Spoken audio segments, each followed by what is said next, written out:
తీవ్రమైన శ్వాసకోశ సమస్యలతో ఊపిరితిత్తులు పూర్తిగా దెబ్బతిని ప్రాణాపాయ స్థితికి చేరుకునే రోగులను కాపాడటంలో ఎక్మో విధానం సంజీవినిలా మారుతుందని హైదరాబాద్ సోమాజిగూడలోని Yashoda hospitals consultant transplant pulmonologist doctor Tapaswi Krishna తెలిపారు.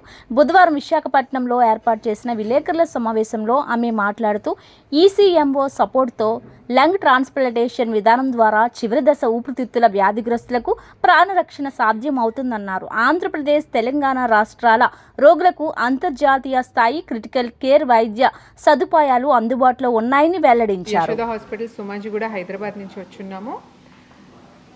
ఇక్కడ లంగ్ ట్రాన్స్ప్లాంట్ ఎక్మో గురించి అవేర్నెస్ కోసం ఇవాళ మీతో మీటింగ్ చేయడం జరుగుతోంది. లంగ్ ట్రాన్స్ప్లాంటేషన్ ఎవరెవరికి అవసరము? లంగ్ ట్రాన్స్ప్లాంటేషన్ అనేది మెడికల్ ట్రీట్మెంట్, ఆ తర్వాత పల్మనరీ రీహాబిలిటేషన్, ఇవి కాక రీజనరేటివ్ మెడిసిన్ అనే ట్రీట్మెంట్ కూడా ఇచ్చిన తర్వాత ఆక్సిజన్ డిపెండెన్సీ అనేది ఉన్నట్టయితే లంగ్ ట్రాన్స్ప్లాంటేషన్ అనేది మనం పేషెంట్కి కన్సిడర్ చేయటం జరుగుతుంది. మీలో ఎవరికైనా ఇంటర్స్టిషియల్ లంగ్ డిసీజ్ ఉన్నది, ఊపిరితిత్తులు గట్టి పడుతున్నాయి అనేది మీకు చెప్పబడితే కంపల్సరీ ట్రాన్స్ప్లాంట్ పల్మనాలజిస్ట్ వద్దకు వెళ్ళి ఒకసారి ఇవాల్యుయేషన్ చేయించుకున్నట్టయితే మీకు రిజల్ట్స్ బాగుండేటట్టు త్వరగా లిస్టింగ్ చేసి నడుచుకుంటూ ఆపరేషన్ థియేటర్లోకి వెళ్ళి నడుచుకుంటూ బయటికి రావటం జరుగుతుంది.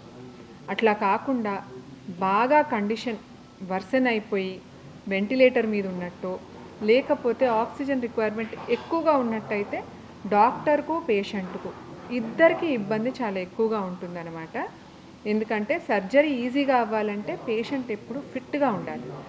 So interstitial lung disease, chronic obstructive pulmonary disease, cystic fibrosis, pulmonary hypertension ఇటువంటివి ఏమన్నా ఉన్నట్టయితే త్వరగా ట్రాన్స్ప్లాంట్ పల్మనాలజిస్ట్ దగ్గరికి వెళ్ళి ఇవాల్యుయేషన్ అనేది చేయించుకున్నట్టయితే మీకు లంగ్ ట్రాన్స్ప్లాంటేషన్ అనేది పనికొస్తుందా రాదా, లేదంటే లిస్టింగ్ కోసం ఎంత టైం పడుతుంది, మీరు సర్జరీ ముందు ఏమేమి ఎక్సర్సైజెస్ చేయాలి, ఏమి మందులు తీసుకోవాలి, ఏమి జాగ్రత్తలు తీసుకోవాలి అనేది మీకు క్లారిటీ వస్తుంది అనమాట.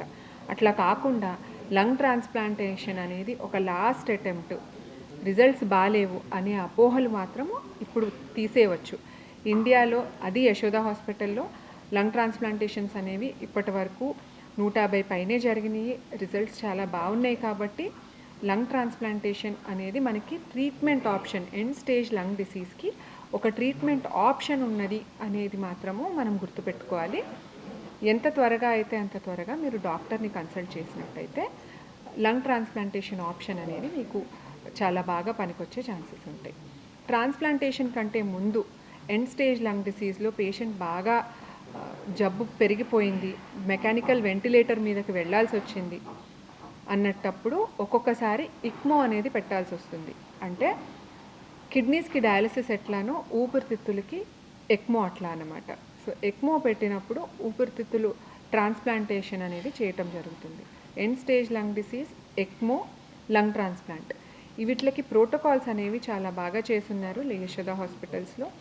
మా టీమ్ ఆఫ్ డాక్టర్స్ నేను కలిసి లంగ్ ట్రాన్స్ప్లాంటేషన్ అనే ఆపరేషన్ చేసి చాలామంది పేషెంట్స్ని ఆక్సిజన్ ఫ్రీగా ఇంటికి పంపించడం జరుగుతుంది.